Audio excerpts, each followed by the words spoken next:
Good evening, and welcome to the penultimate episode of URC Unloaded. As always, we're joined by my two sidekicks, Tom Shanklin and the man who doesn't rate Evan Ruas, but we'll get to that later. Stevie Ferris, Tom Shanklin, nice to have you in the studio. Not studio. Oh, he didn't like that. He didn't like that, Stevie. He didn't like that. Not even a smile. Why are you telling lies, John?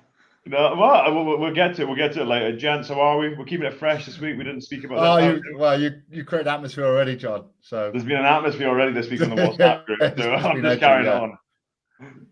We good, boys? Yeah, we're good. We're good. It's the final, John, coming up. So we're excited, aren't we? We're very excited. And another man. Just got to tell Stevie's face that. Sorry. He's cross. He's going to be crossing me now for a while. Let's try and deflect now. We'll bring in, as always, we're joined not by coach this week, actually. We're joined by, well, someone better, arguably. World Cup winner, South African legend, Joe Stransky is with us today. Joe, how you doing? Yeah, good. Thanks, guys. How are you all doing? Yeah, good. Thanks, Joel. We're good. I'm definitely a lot happier than the three of you sitting there with two. Yeah, I'm happy. In the final. It's like someone died on your side of the TV. No. Don't worry. I'm Scottish, so we didn't expect to have anyone in the final anyway. We're happy. What's the weather like over there, Joel? You got a gilet on. Is it a bit nippy in South Africa at the moment? So, Shanks, believe it or not, I live in Ballito and I work in Joburg. My business is up here in Joburg. So when I come up here, I really feel the cold. It is freezing here at the moment. It's like a good summer's day in Scotland. It's absolutely freezing. I guarantee you it's warmer there than it is here at the moment. Joe, just a quick one. Honestly from you now, at the start of the season, and actually before semi-finals, would you have predicted an all South African final this weekend? So definitely not. And I think even a week ago, none of us predicted an all South African final. I think we all thought Storm was at a good shout against Ulster, but we all expected Leinster to be a bit strong. But if you go back to the beginning, our team started so badly that there was no chance at that point that we would have been thinking both two teams in the final. We battled against the style of play, we battled with the officiating, we battled with the travel. We just battled full stop. But credit to all the coaches and all the teams. The longer the season went on, the better they got, and it's culminated in, for us, a great final. Not so much for you guys, but certainly for us, a great achievement. Joe, what do you think the turning point has been? Because, as you said, the South Africa teams, they started off quite slowly, but I think around December time, I know the international players came back, but the quality that we've seen from the teams has just been another level. What do you put that down to? I think they settled a little bit. I think probably last season wasn't a great rugby season for us. We bashed each other into the ground, a whole lot. We had one or two, games overseas. The Bulls went and lost badly to Benetton in that wishy-washy final. I think we just struggled to get going again. And I think then with a lot of our early games being, over on your side of the world, I think our guys battled with the referees, to be honest. I think we just battled to settle, and we just never really got going. And I think we looked for excuses, to be honest, as well. But I think once we had a couple of home games and we won a few games and we built a little bit of momentum, I think the quality came through. The coaches learned a lot, and the players put their hands up and certainly shone. And the other thing, when you get to the knockout stages, there's this. I don't know, there's a guy like Jake White, he is a properly astute coach. He's got the best out of that Bulls team. And John Dobson. I thought Sean Everett, a good friend of mine, but maybe missed a trick or two. I think the guys learned and that experience came to the fore. Joe, just from me, what's the buy-in like at home? Obviously, we're pretty separated from that. We've heard from I spoke to the Scottish guys. They all love going on tour over there, and all the chat when we spoke to John Dobson, the guys that have been on the show, was initially they just loved the touring and that old school element of being in the competition. But what's actually the buy-in back home? Because we're seeing the crowds get bigger, and it's hard to judge for us because we don't know how much is COVID restricted and how much is just the buy-in. But speaking to Bob, the last couple of weeks, he says there's starting to be some real commitment and buy-in from the fans. There very much is, and I think this weekend in Cape Town will be a maximum sellout. I think it's still 50% capacity in the stadium. And I think those tickets all sold out. I think there's great buy-in for two reasons. One, to your point, we had 18 months of zero fan-based interaction in the stadium. And I think everyone is thriving on the fact that they can go to the stadium, that they can enjoy that stadium experience, that they can take their kids and watch their heroes and watch this great game again. I think too, there's an element of something different. The I don't want to say the romantic side of it, but certainly the intriguing side of it, where we've got foreigners coming to our shores, we've got teams that the fans don't really know, and that's maybe the one area where I think we've probably not quite delivered. We maybe haven't educated the fans well enough on the foreign teams, on their stars, on their game plan, their history, who they are and what their DNA is. And I think that's something that maybe we as members of the media in this country need to maybe think about as before we go into next season, and in particular with the Heineken Champions Cup coming. But the fact that there's two South African teams that have achieved success, that there were three teams, in the quarterfinals, the fact that the Lions won quite a few of their last few games, I think there's a momentum. There's like a groundswell around the success of the teams. I don't think many people expected it, and the one thing that happens when teams achieve, when no one's really anticipating it, is the fans jump in behind them. That element of surprise is something that really drives the supporter base. Get it all the time when Scotland beat England. It's like euphoria, isn't it? Yeah, exactly like that. Yeah, like when Wales beat Italy. Oh wait, no. Carry on. At all levels, John. At all levels. At all levels. Yeah. Joel, just a question from me on the back row. Just seen Dwayne Vermeulen, obviously he's been left out, but I think he got a procedure, a small operation on his body to get himself maybe fixed up after a long, hard season. But looking at Early Low, looking at Kutsia, looking at Ruas, who do you think are you're obviously on the ground? What's the feeling on the ground? Who's the next starting number 8 for the Springboks? Is it one of those three lads that I just mentioned? Jasper Visa as well. So I mean, I heard the comment earlier that you're not a fan of Rus. There's quite a few people in this country who also think, by the way, that he makes too many mistakes. So he definitely brings something exciting, but he does lose the ball in contact a bit. He does make the odd error. I think when you look at the way the Springboks play, they'll be thinking now that with Dwayne having had that procedure and maybe he's out for a couple of months, might not be around in the next little while. I think they'd still be hoping he's back for the Rugby Championship and certainly for the Rugby World Cup next year. He's just a player that galvanizes those around him. You can see what he did to that Ulster team. But I think that the view might be a guy like Elrich Lowe, who I thought, by the way, on the weekend was sensational. I thought he probably was better than Evan Rus, and I think quite a few of us love the fact that Rus carries the ball so well and he's so exciting and he's got such a big engine and he delivers something a little bit different. But in those tight environments, you can't go wrong with Marcel Coetzee or Elrich Lowe. And Test rugby is about not making mistakes. So I think Rassie and Jacques Nienaber, I think they quite like Elrich Lowe. I think they've included everyone to have a look at everyone, but I wouldn't be surprised if and the other thing, they are real loyal type coaching infrastructure. I wouldn't be surprised if they start with Visa again and bring Elrich Lowe in off the bench. But I would see Elrich Lowe playing a bit of a bigger part than Evan Rus at this stage. Being a former 10, Joe, what have you made of the 10 battle that's coming up this weekend? Obviously, you got Lebok, who's slightly different. Smith, who, like yourself, got a drop kick right at the end to win a match. Yours probably worth a little bit more. So carry on, Tom. I'm lucky, man. That's all I wrote down, mate. Sorry. So you did right. They're both great players, but they offer something very different. I think Manny Lebok is probably enjoying the role where he's got a bit of freedom. He played a bit at the Bulls. He played at the Sharks. The Sharks, he played a bit at 15, then a bit at 10, and back to 15. I think he's maybe used what he learned as a 15, to help manage space at 10 and to think about where the ball needs to go and how to get it there. He's got something exciting about him. He kicks well or with either foot. He, under pressure, kicked the conversion to win it on the weekend from an acute angle. There's something about him.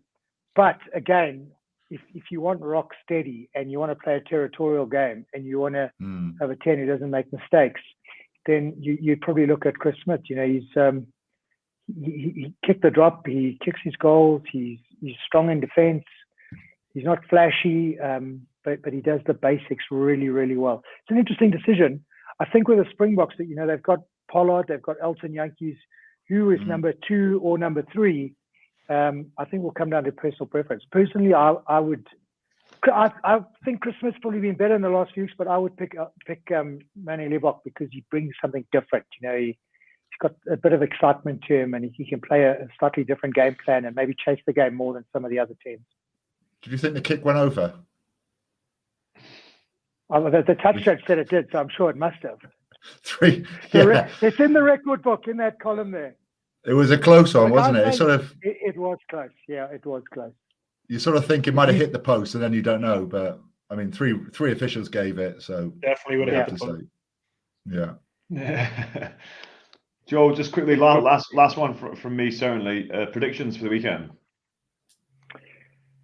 I don't know. So the last weather forecast I saw is rain all day Saturday and Saturday night, and that would be a real spoiler for me. I think you know, it's such a contrasting game because they have strengths in different positions. If you think about it, the Bulls have a scrum that just makes do. That, you know, they survive at the scrum. They're good in the line out. They've got a loose forward trio that is sensational. The Stormers have got a scrum that is sensational. They've got, you know, second rows who are good in the line out, but they lose a few line outs. They've got a loose forward trio that's probably not as physically strong as the Bulls, but maybe, you know, Diamani offers something different. Rus offers that ball carry. And they've got an out-and-out Fetcher in Dion Fourie. If it's raining, the Fetcher almost becomes null and void, and you probably think the strength of that Bulls loose forward trio comes to the fore. The halfbacks, I think, both play good kicking games. The back three have, you know, good at under the high ball and sending it back. The midfield are big and strong. Damian Willemse, I think, might well be the difference between the two sides on the weekend. I thought for a guy who was rumored to not be playing and needing elbow surgery, the way he played on the weekend was just sensational. In the wet weather, if you've got a 12, you can run like he does, who makes the decisions he makes.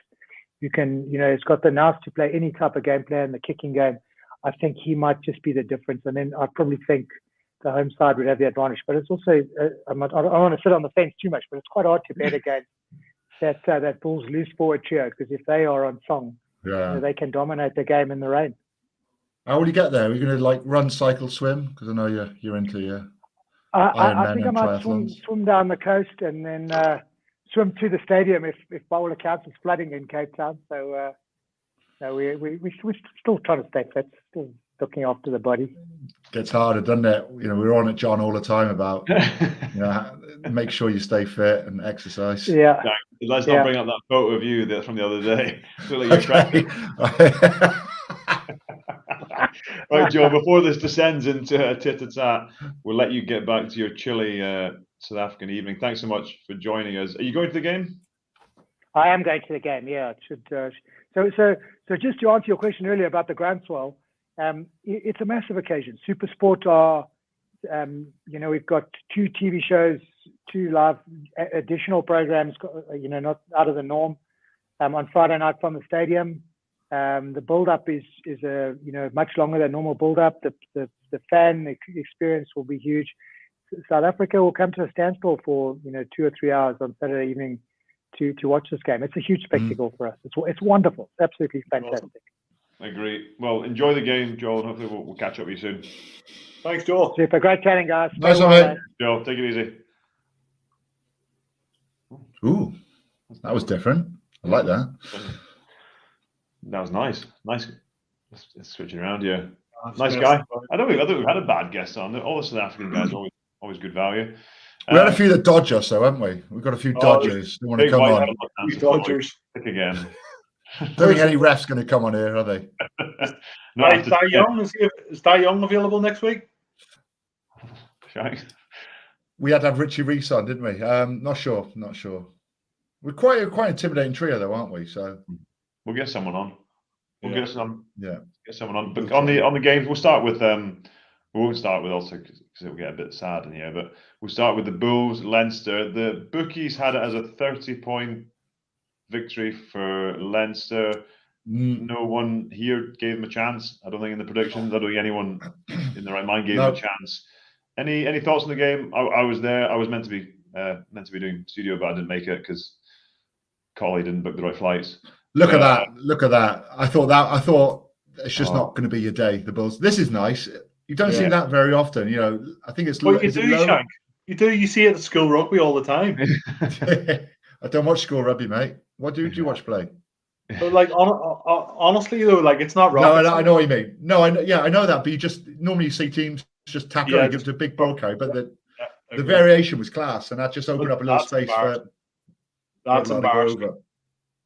That is embarrassing. The amount of international players there on the field for Leinster and not able to defend them all, like penalty try, running them back 20 yards. James Ryan to sin bin. A couple of months ago, like James Ryan was flying, and then all of a sudden he seems to have lost a bit of form again. But this was an awesome try, Shanks. Lovely bit of interplay from the two centres.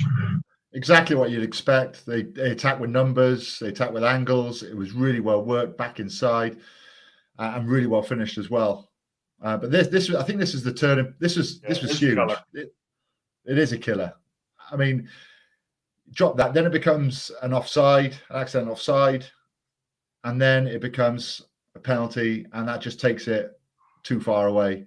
Takes it 2 scores away, and there was no chance they were coming back after that. That's not what you expect with Leinster. You don't expect them to drop simple balls like that because we're used to seeing them dominate for 10 years. They might have not won every single league in that time, Europe or the URC, but you don't normally see them making sloppy errors like that. And I think the Bulls just scared them. Think about it. Like at the start of the season, Leinster won 31-3 against them.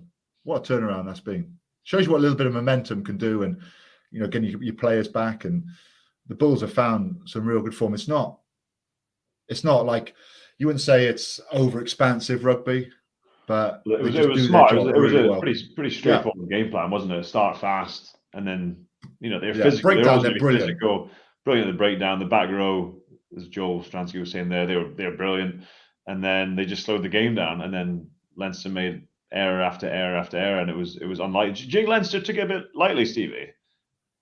Do you think complacent, or it's hard to say as an outsider looking in, but certainly given the travel, and you look at everything was stacked against the Bulls, what I'm trying to say. Yeah, no, I totally agree. I think when you smash Glasgow by 70 points the week before, you kind of maybe you don't go through the motions obviously on match day, but you maybe go through the motions a little bit more during the week. The video reviews all singing and dancing, and everybody's in great form, and you maybe take your eye off the money a little bit, leading in towards the game, but.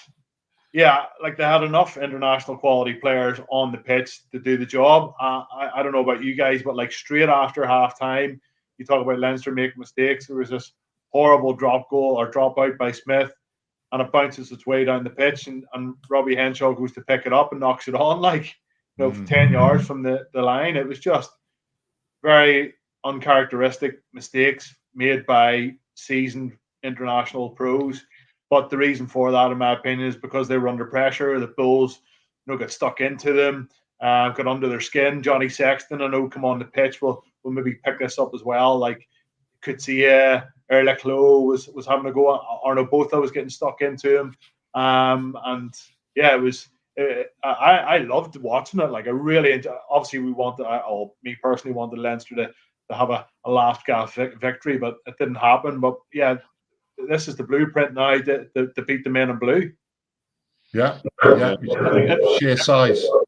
Yeah, well, that's what I was going to say. Everyone's talking about this blueprint, and we chatted about it in the studio. And there's not another team in this league the size and the power of the Bulls. And I spoke to Danny Wilson and some of the Scottish guys after they got beat, and he said there's just a marked difference in power. So everyone's comparing La Rochelle and Leinster, which is great. But then you speak to the coaches, and even Jake White said they were a bit light compared to La Rochelle. He made a joke about it. So we don't have the power. So I don't know what your thoughts were on that Sexton stuff. Is he just trying to come on and stir things up, try and change the game, try and be the instigator to make a difference? Because certainly watching it, it seemed to add the blood pressure in the stadium seemed to rise, and the players and knock-ons followed, and everyone seemed to get a bit more edgy. Yeah, everyone got agitated off the back of it, and it's easy to say now. I get he's coming on, he's trying to make a big difference. He's their captain, he's the superstar. But at that moment in time when he came on, it looked like he needed calmness because they were still well in the game.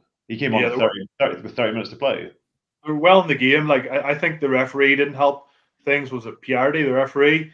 I think he didn't help things because like the 50-50 call when Sexton come onto the pitch seemed to be going in the favour of the Bulls, and that just riled them up. Like there was one time there was a half line break, and the referee just said, "Oh, the ball's out," and like the ball was at the back of the ruck, and I think it was Bismarck Duplessis come around the corner and dove in the ball. Like what happened to the rule of the ball having to be a metre back from the ruck, like before you can actually go for it? And I was just like Sexton, I could just see him and hear him going absolutely bananas, and the more he got riled up, the more pressure that put onto the Leinster line-out, the more like Dan Sheehan had a really poor game thrown into the line-out, but yet they wouldn't change him for Johnny Cronin, who was on the bench, who didn't even see a minute of the match. And again, I don't know what you lads think. Maybe Irish rugby, there are still a few question marks over the strength and depth of some of the high-end key positions. I think time and attention loves his back. I think time and attention loves his back. Can you hear me now? Yeah, I got it. Time and attention loves his back. He's just put a picture up. Thoughts on Kane and Moody? I thought he was class other than that drop ball over the line. He's got he has been really good. Mental skill set in the air. I don't know. I think he probably suit more the kind of Stormers game plan, the way he plays the game. But God, he's exciting. He's 19 or something. Is that right? 19? Yeah. Young lad. Creative as well. Slips in at first receiver. Bobby said he can run like the wind. Like he's super fast. So, quality. Imagine what's going through your head when you're dropping that ball over the line on a big like semi-final like that. At least he tried to bluff it, like, didn't he? He tried to bluff it as well. He's like, "Oh yeah, I got that one time. Nice one." Runs back to the halfway line. Come on, lads. High five him. I think he'll stick with Moody next week. He was class. I mean, made a mistake, but it's difficult to change your winning team when you're through to a semi-final to a final. I think. Here's another one. There didn't seem to be any faith in the Leinster bench. Same with Ulster. They brought on most of their bench. They didn't bring on Cronin. Who else didn't come on? They brought on Al Altoa. They brought Cian Healy on. But it was the timing of it more, John. So like Cian Healy got 5 minutes or 8 minutes or something, didn't he? 100 caps for Ireland, like, and you get a couple of minutes. Maloney as well in the second row. I know he come on just around the yellow card mark. Sexton. The whole question mark was over. Should Sexton have been brought on a lot earlier? Should he have started? That's what I think. I think that's why I asked the complacent, or were they complacent going in? If it's a semi-final, I was on every teams that you played your best team. There wasn't that choice, but play your best team. Don't, when you bring on a player, whether it's 50 minutes and the momentum in the game was swinging every which way at that point, and then I don't know, you hear the crowd goes mental and he comes on, and then there wasn't the impact. I would have started him. He's world class. I'll tell you what's good for the league now is imagine the grudge match next year. Oh yeah, Leinster Bulls. It's going to be huge, isn't it? It's going to be a lot of emotion in that, as it will be for Ulster and the Stormers as well. Well, let's move on to Stormers, seeing as you brought up Shanks. Stevie, Ulster's best chance in recent memory, certainly, but certainly moving forward, are they going to get a better chance, not only for a final, but a home final? Yeah, home final. Penalty try. No, it's not. I said in studio after the game, like, this was a lovely move. Ruas getting in for a nice try. Really well worked. This is obviously definitely a forward pass. I don't know how you cannot see that as forward.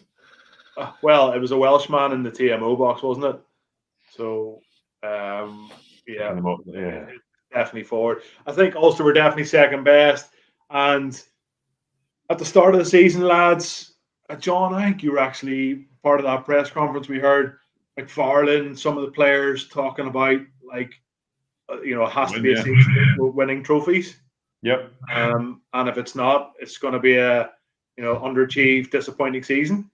And then they get bowled out in the semi-final, and Dan comes out and goes, it's such a spirited performance, really proud of the guys and everything else. But the reality is that they haven't hit the goals that they've wanted, and that's okay. But looking back on that game and rewatching the game and going through results during the season, are Ulster actually overachieving? Maybe they are. I think getting to quarterfinals and semi-finals, that that should be their goal every single year. But to come out with that statement right at the start of the year, I think over the past 4 or 5 years, they've always went, we'll just keep the head down game by game. And then they went, well, hold on a second, let's come out with something different. Let's go out and put a statement out. We're going to try and win silverware. And obviously it hasn't happened. But yeah, they just couldn't get going in that game, and fair play to the Stormers. They kept going for the 88 minutes it was. And the Ulster bench, Madigan come on for a couple of minutes. Eric O'Sullivan, the loose head, only got a couple of minutes. Rob Herring, he played the full 88 minutes. John Andrew, who's a really good live wire hooker, didn't get onto the pitch. And again, did he have enough faith in the substitutions? And then people are saying that maybe the strength and conditioning is an issue, because if big Will Skelton can go 80 minutes for La Rochelle, why can't everybody else? Do you know what I thought? Skelton's going to do that every week, is he? Is my mic still working? No, you're good now, mate. When Balakoon went off, I just thought they're missing one of their players that just create something. You've got Hume in the centre, but Balakoon, he's so good. And I just thought him going off, I think you're missing someone that can just run the ball back from a kick or just make a half break, do something. I think he was a massive loss to him. And they had opportunities, didn't they? That 50, 60-minute mark in the second half. They were winning 15-10 half time. And you thought, for a team like Ulster, that might be enough. But the 2 line-out drives, which, one was held up, the other nearly scored a try. I mean, this is one. Stormers do a really good job of holding it up. It's a turnover ball eventually, and an opportunity's gone. And you think, these are the ones you need to take in the semi-finals like that. You're not going to get too many. So that's held up. The second one they get a few minutes later. Well worked, but it's a brilliant hit. It's a brilliant tackle, which dislodges the ball. And you thought he was going to go over, but knocks the ball on, loses it. This one, I just thought, what are you doing here? Like, what is that? That's nothing. You just run into heavy traffic. You're not even manipulating defenses. There's no footwork. There's nothing. It was just a pass. The ball's turned over. And then the kick, did it go over? Did it not? That's not the best angle to look at. Even though it's right behind. There's one behind the post. The ball is drifting to the right. But I mean, look, it looked like one of the linesmen was looking to the other to put his flag up on the line. Should we do it? Should we do it? Yeah. But Shanks, just a question for me, Billy Burns has been controlling Ulster for the whole season and doing a pretty good job. But you just said there, what are they doing? What are they doing? Throwing a missed pass to whoever they were crashing up there, not clearing out the breakdown. That's the 10 making those decisions to come up with these plays in the middle of the park. Could be. Is he showing enough? Is he showing enough responsibility? Could be James Hughes saying, give me the ball. Or Yep, exactly. You get that a lot. You say sometimes when you think it's on or you think there's a weakness somewhere, you ask for it. And if the 10 trusts you. But I found that little passage there just really weird. They're just running into traffic, doing nothing. That ball should have been gone. They should have played it down their half. So I don't know. Maybe it's a little bit of an experience. I'm not sure, but that was the worst place to take it, and turn the ball over, lost possession, and lost territory as well. I look at your comment. I saw McCluskey hammering him after. Shouting at him, like saying, "What are you doing? Why are you doing Billy that?" Burns? Yeah. Well, yeah, maybe it wasn't asking, or maybe he was asking for the ball. You don't know. was going to go on your comment, Shanks, about Leinster, or Steve, you said about, they horsed Glasgow the week before. Not good prep. Ulster hammered Munster at home. I don't think it would have been complacency, and maybe we underestimate the travel, because they certainly looked like they were hanging on at the end. The Ulster boys, and that's why it was even strange that we didn't see the bench, coming on and making an impact. But I just look at the prep. I didn't expect Ulster to be, a couple of weeks ago in the semi-final, in the final, based on how they're playing. So I think consistently through the season, they've probably been about that third, fourth, fifth team probably for me. So I think the massive missed opportunity. Like, you get yourself in those situations and you make the most of them. And I think you said afterwards, Steve, in the studio, like that'll be the game where they think we could have a home final next week if they'll look back at the tape and be gutted, because if they show a bit more maturity and a bit more savviness with the ball, they would have a home final against the Bulls, and I think they would have won that at home. Red card, what are we saying? Yeah, red card. Think about that. Yeah. I mean, I've not been in that situation. I've been in malls and stuff, but I'm not big enough, strong enough. You are now. Just not. don't have the length of limbs, arms and legs. I mean, to attack the ball.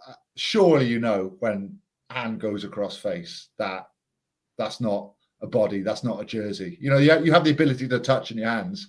But he has a look at him, Shanks. He has a look at him. Like, you can see where his hand is. At the time, I was like, oh my goodness, that is so soft. Like, that shouldn't even be a penalty. And I was like, oh, what's Hendy doing? He's milking this. But like, when you do slow it down, the fingers are around his eye area. Twice. I don't think he goes to gouge him. Of course he doesn't. But what do you see here? He actually looks at him.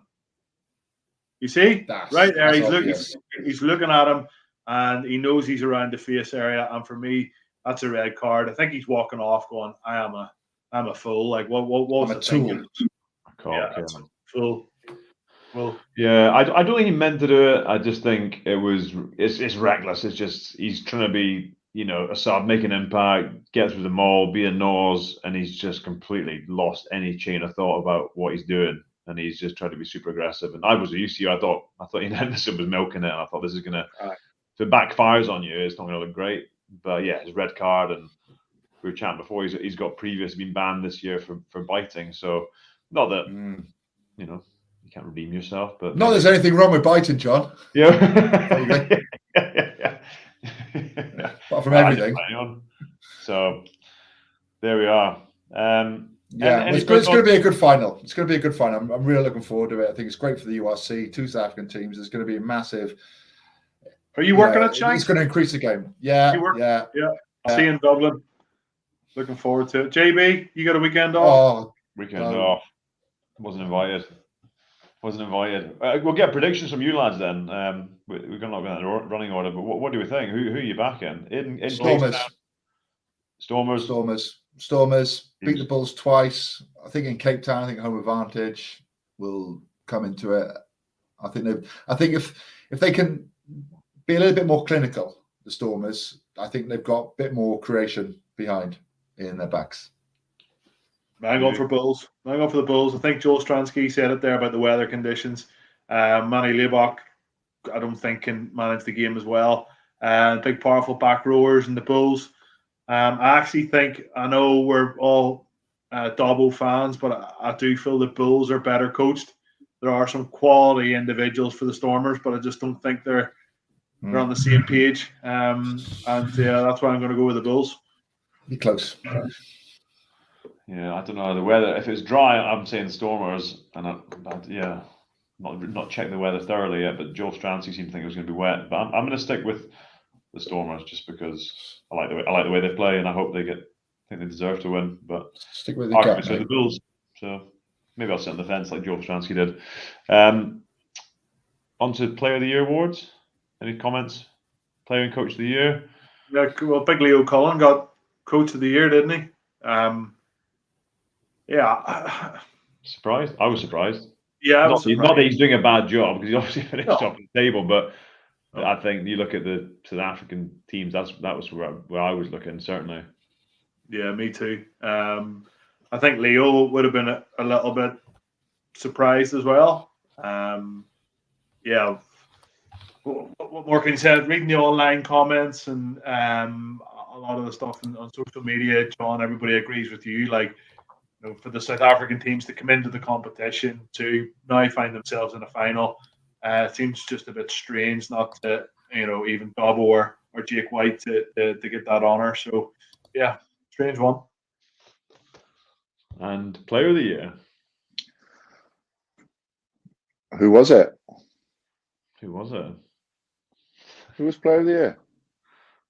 Evan Ruas. Ruas. Nice. Will Rowlands won it in Wales. Well, I don't think he was Player of the Year. Was he not like newcomer of the year? Yeah, I think so. Yeah. Yeah. We've only just been talking about it now towards the end of the season, haven't we? It's not like it's been the Evan Roux show the whole of the way through the season. It's only now really towards the business end that I think we've really started to notice him. He's had some big games, and we're only messing with you, Stevie. Because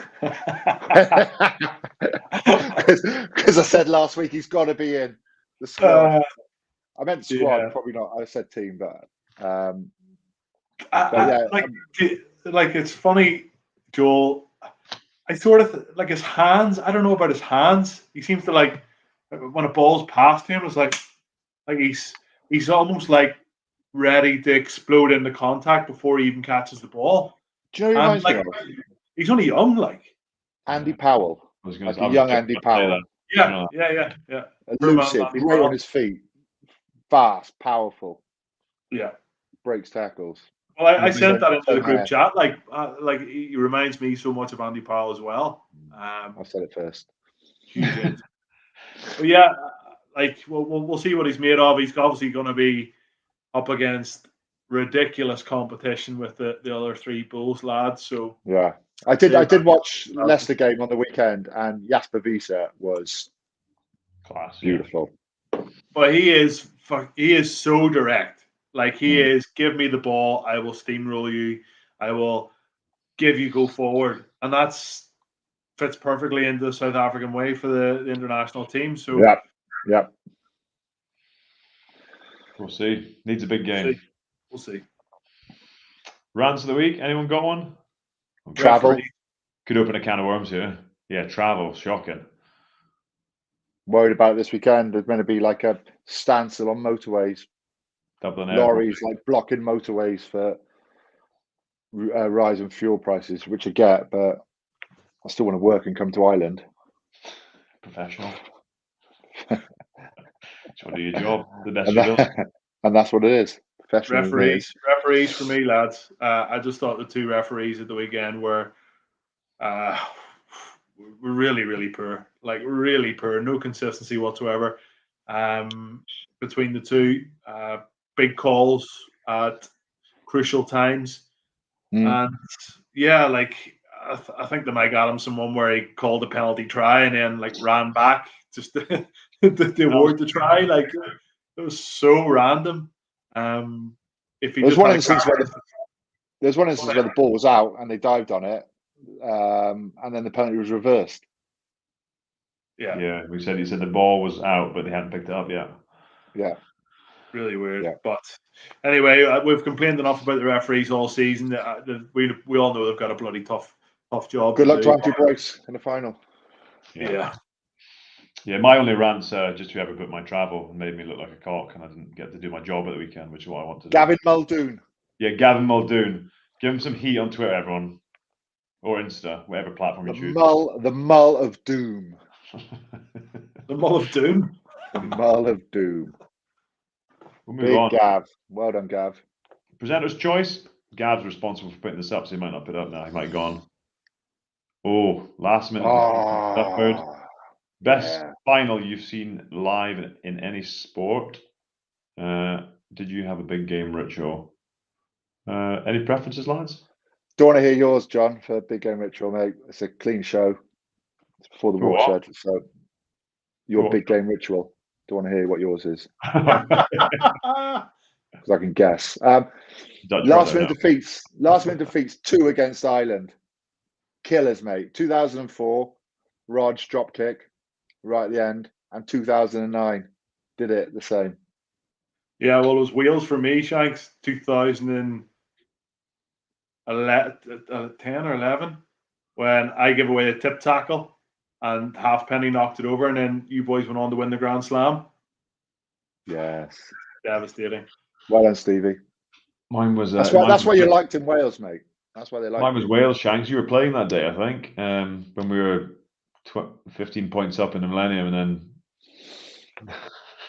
we managed to lose with 10 minutes to play. Phil Godwin got sin binned.